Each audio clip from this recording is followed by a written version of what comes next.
All right, click the links to join the channel here over at SubScribeStar or over at Buy Me a Coffee. If you're looking at the screen, this is the $17 million in episode Willow that Forbes just reported on the financials of it. $17 million per episode for what you see on the screen before you. This is, in case you're not looking at the screen, an interracial, lesbian, race-swapped replacement show based on the 80s Willow. That was a pretty good success for the 80s.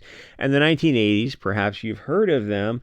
That was when everything was cool. No, but things were a lot better. That was when you had movies that you could go to every month at least for a good movie. And it seemed like there were some weekends when we were going to the theater every weekend. Like there was something to watch, at least for the matinees. Star Wars, Star Trek, Terminator, Indiana Jones, Goonies, Gremlins, E.T., Poltergeist, Time Bandits. That might have been from the 70s, but because there's little people in this, it kind of reminds me of that one.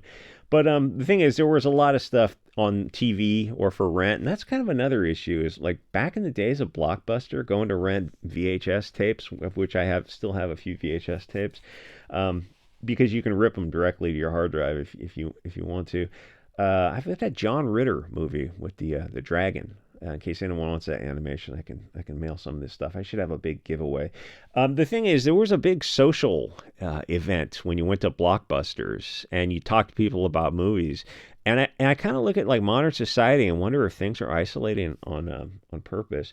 And so The Last Starfighter is a good example of admittedly a grade B, probably a grade C movie, but for a kid, I still have fond memories of that movie. And it was that a movie like that was well worth it to go for the matinee, which I don't know what the matinee would have been a long time ago. It would have been the 80s. It would have been a lot less. Even when adjusted for inflation, things were much cheaper.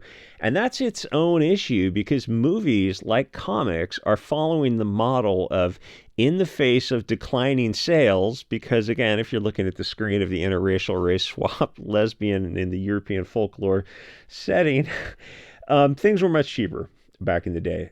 So they're just raising the prices because people shockingly are not going to the theaters to watch movies anymore. So they're shrinking the audience, and movies don't have the cultural impact they used to because the country's not. Well, I mean, half the country doesn't speak the language. A country's definitely not on the same page anymore. So like you don't have those "Who Shot J.R."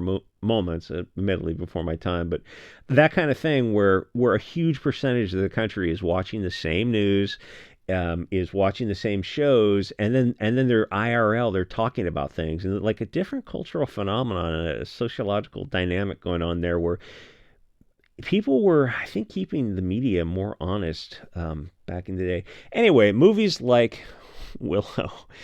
Oh God, if it just feels like they're wearing a skin suit. It feels like AI. If AI made a movie, this would be the kind of the setting and the costumes it would come up with. And admittedly, that is the white pill. The AI. We're not there yet. It's going to be a few years where you can get a group of people together with home computers and start putting movies together, hopefully with real life human actors, but just with AI to do background settings, or maybe even entire movies. But I really think that like the human touch is important. But that's a couple of years away, and when that happens, that's going to take another big chunk out of Hollywood.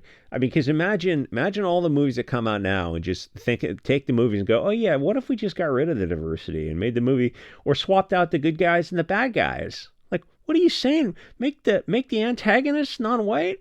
Yes, that's exactly what I'm saying. And give this chick bigger tits. So whether a movie is good is going to be up to you, but part of the structure of the movie is verisimilitude. And the reason the original Willow worked was because the audience accepted it as a fantasy setting because it looked like a small village based on a European folklore type of a vibe, Hans Christian Andersen and the Grimm brothers and whatnot. I think the plot of the movie was they get some baby by accident and they have to return it to another village, but they got to go through a bunch of other villages, and they go off on their adventure and battle, I don't know, dragons and the bad knights and whatnot. It was just one of the many fun movies that were available in the 80s. And the thing is, even the bad movies, and there were obviously obviously a ton of bad movies, but the thing is they weren't as preachy as they are now. If you were gonna watch a snow school movie, and there were like dozens of movies just about like snow skiing type of thing, or a big titty slaughterhouse sorority. It was what it was. People weren't expecting Shakespeare.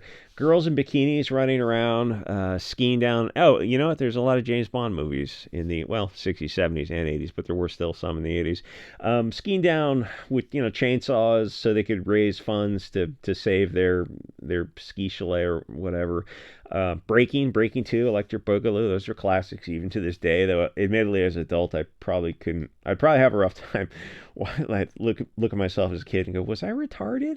Like, what do you mean was? And I think the Lord of the Rings animation was in 78, so where there's a whip, there's a way, words to live by. I think I have that VHS tape as well. If somebody wants it, hit me up on... and then 77 was Star Wars. So 78 was The Lord of the Rings. And then that same period you had the first Superman. And then you had the first Star Trek. And that was 77, 78, 79. And then you had the continuation of all those series. And then you had the startup of Indiana Jones. I think Raiders was in 81. Anyway, it's the same story with all these early shows and settings where the people made sense, the fitting, this everything, hand in glove. Hollywood was always woke. It always had subversive propaganda in it, but it was never this insanely heavy-handed. So Willow, like Rings of Power or House of the Dragons, based on the Game of Thrones thing, or Star Wars, or Robert Jordan's Wheel of Time, which is on Amazon, but I don't think anyone watched it. They had the original stories that worked, and they made sense, and the movies asked you to suspend your disbelief to an extent and get the reward of an entertaining tale. And back then, like I said, even adjusting for inflation, the cost to go to a matinee for kids, which is what we did as kids, was really reasonable. It's completely different nowadays. And modernly, those two elements have been destroyed completely because modern films are race-swapped absurdities where you remove the European people who made the show good, and people and ethnicities and tribes are not fungible.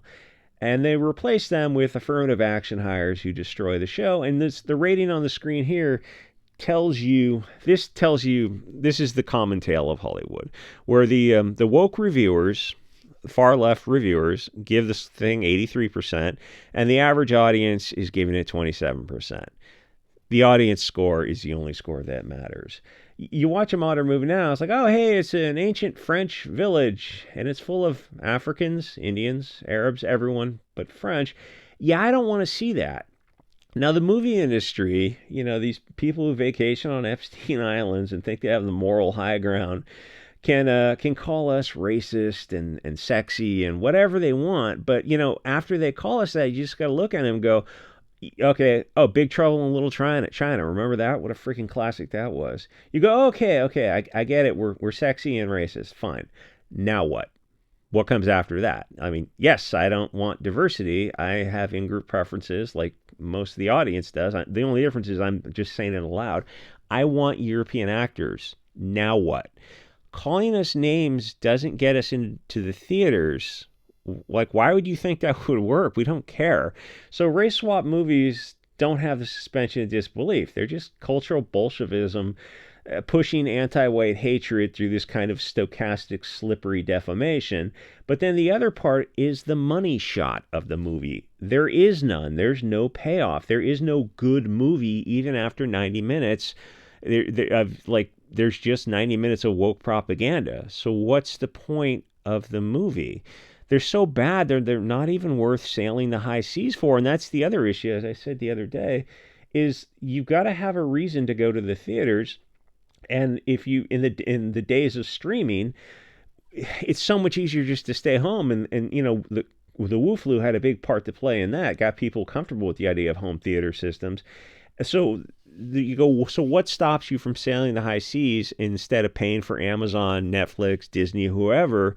Is got to be some kind of brand loyalty or convenience to have such a huge library, and as opposed to getting a VPN and a bunch of I don't know, you could get like flash drives or external hard drives and build up your own library of legally available content. Of course, I wouldn't suggest otherwise. But the people will pay for convenience if if their kids can just turn on Disney or whatnot. But there's got to be some kind of brand loyalty, and that's going out the window as well.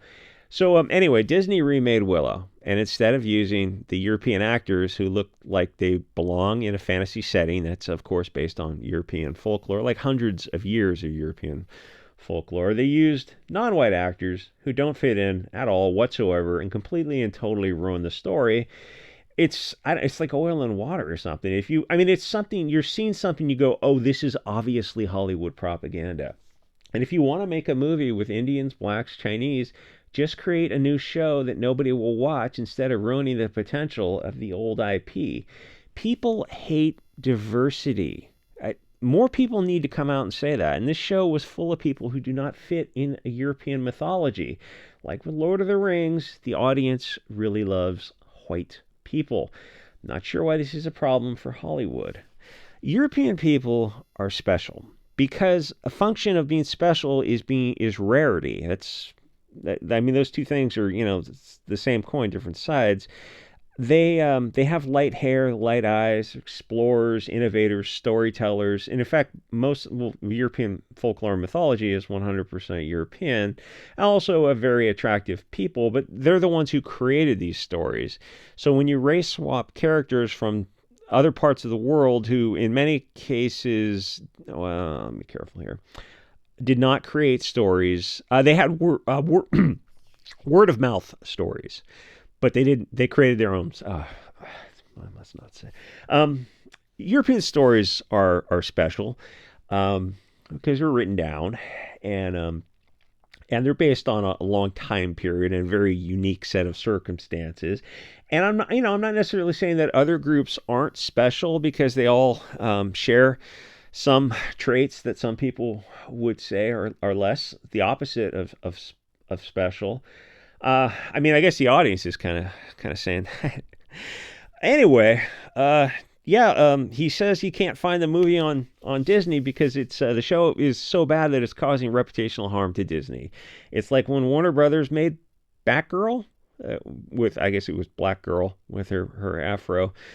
It was so woke. It was during the peak Summer of Love period after Floyd that they made $100 million movie. And they had to destroy the movie and take it as a $100 million tax loss to offset, I don't know, some profits or whatnot, because they could have released the movie and they go, yeah, but you would, if you release the movie, even if it's bad, it will still bring in some money. But, keep in mind, you have to advertise the movie and that's another additional expense. But the reputational harm to Warner Brothers and to the DC universe is the real issue with taking movies off the screen. Because people look at this and go, oh, if this is DC, we're not going to go see the next big budget DC movie that comes out.